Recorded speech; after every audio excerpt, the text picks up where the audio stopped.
Now that you have a hands-free mop, I'm going to show you how to use it. So you have a handle right here. This is where you will push and pull towards your body.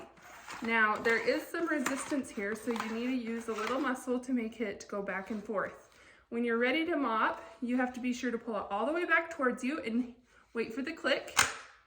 And that is when it will release the mop head and you can push it on the floor to mop it how you need.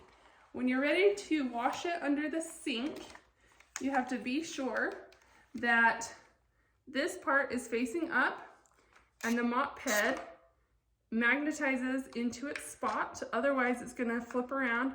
You have to be sure it clicks into that spot. And at the handle, you're going to push and pull and rinse underneath the sink.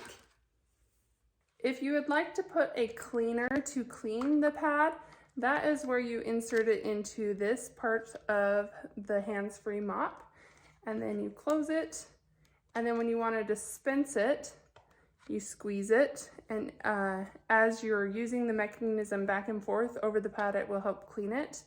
But be sure, whatever cleaner you're going to be putting on this will get into the fibers of the microfiber pad and will be on your floor. So be sure to use something that's going to be an all-purpose cleaner if you do decide to use this part.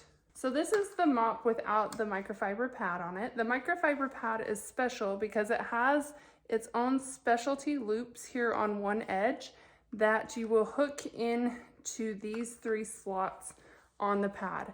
So I like to make sure to hook them on and then lay the pad over the Velcro pieces.